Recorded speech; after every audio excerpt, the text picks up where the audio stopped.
نحمده ونصلي على رسوله الكريم اما بعد فاعوذ بالله من الشيطان الرجيم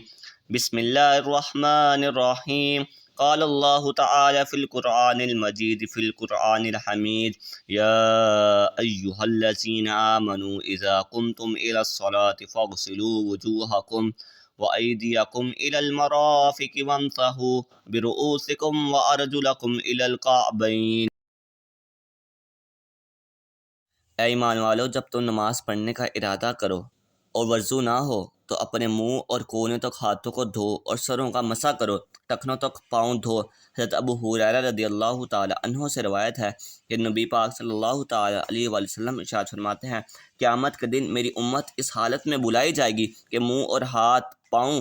آثار وضو سے چمکتے ہوں گے، تو جس سے ہو سکے چمک زیادہ کرے۔ حضرت ابو ہریرہ رضی اللہ تعالی عنہ سے روایت ہے کہ نور مجسم صلی اللہ تعالی علیہ وآلہ وسلم نے صحابہ کرام سے ارشاد فرمایا، کیا تمہیں میں ایسی چیز نہ بتاؤں جس کے سبب اللہ تعالیٰ خطائیں مٹا دیتا ہے اور درجات بلند کر دیتا ہے؟ عرض کی یا رسول اللہ، جی ارشاد فرمائیے۔ جس وقت وضو ناگوار ہوتا اس وقت وضو کامل کرنا اور مسجد کی طرف قدموں کی کثرت، ایک اور نماز کے بعد دوسری نماز کا انتظار، اس کا ثواب ایسا جیسے کفار کی سرحد پر حمایت بلاد اسلام کے گھوڑا باندھنے کا۔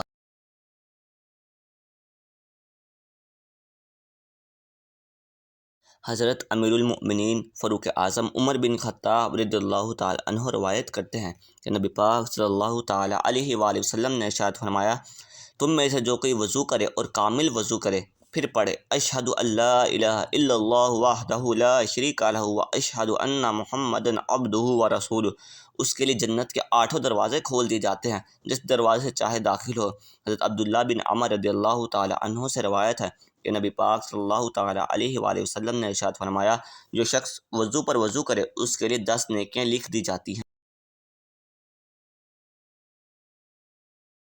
عثمان غنی رضی اللہ تعالی عنہ اپنے غلام حمران سے وضو کے لیے پانی مانگا اور سردی کی رات میں باہر جانا چاہتے تھے۔ حمران کہتے ہیں، میں پانی لایا، انہوں نے منہ ہاتھ دھوئے تو میں نے کہا، اللہ آپ کو کفایت کرے، رات تو بہت ٹھنڈی ہے۔ اس پر فرمایا کہ نبی پاک صلی اللہ تعالی علیہ وآلہ وسلم نے اس سے سنا ہے، جو بندہ وضو کامل کرتا ہے اللہ تعالیٰ اس کے اگلے پچھلے گناہ بخش دیتا ہے۔ امیر المؤمنین مولا علی کرم اللہ تعالی وجہہ الکریم روایت کرتے ہیں کہ نبی پاک صلی اللہ تعالی علیہ وآلہ وسلم نے ارشاد فرمایا، جو سخت سردی میں کامل وضو کرے اس کے لیے 2 گنا ثواب ہے۔ حضرت انس رضی اللہ تعالی عنہ سے روایت ہے کہ نبی پاک صلی اللہ تعالی علیہ وآلہ وسلم نے فرمایا، جو ایک بار وضو کرے تو یہ ضروری بات ہے، جو 2 بار کرے اس کے لیے 2 گنا ثواب ہے، جو 3 بار دھوئے تو یہ میرا اور اگلے نبیوں کا وضو ہے، یعنی کہ سنت ہے۔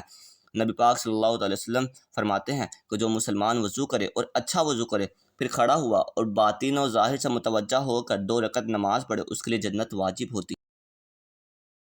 علی سے روایت ہے کہ نبی پاک صلی اللہ تعالی علیہ وآلہ وسلم نے ارشاد فرمایا، اگر یہ بات نہ ہوتی کہ میری امت پر شاق ہوگا تو میں ان کو ہر وضو کے ساتھ مسواک کرنے کا حکم دیتا، یعنی کہ فرض کر دیتا۔ طبرانی کی ایک روایت میں ہے کہ نبی پاک صلی اللہ تعالی علیہ وآلہ وسلم جب کسی نماز کے لیے تشریف نہ لے جاتے یہاں تک کہ مسواک نہ فرما لیتے۔ نبی پاک صلی اللہ تعالی علیہ وسلم جب گھر میں تشریف لاتے تو سب سے پہلا کام مسواک کرتے۔ امام احمد بن عمر رضی اللہ تعالی عنہما سے روایت ہے کہ نبی پاک صلی اللہ تعالی علیہ وآلہ وسلم نے ارشاد فرمایا، مسواک کو لازم رکھو کہ وہ سبب ہے منہ کی صفائی اور رب تعالیٰ کی رضا کا۔ امام جابر رضی اللہ تعالی عنہ سے روایت ہے کہ نبی پاک صلی اللہ تعالی علیہ وآلہ وسلم نے فرمایا،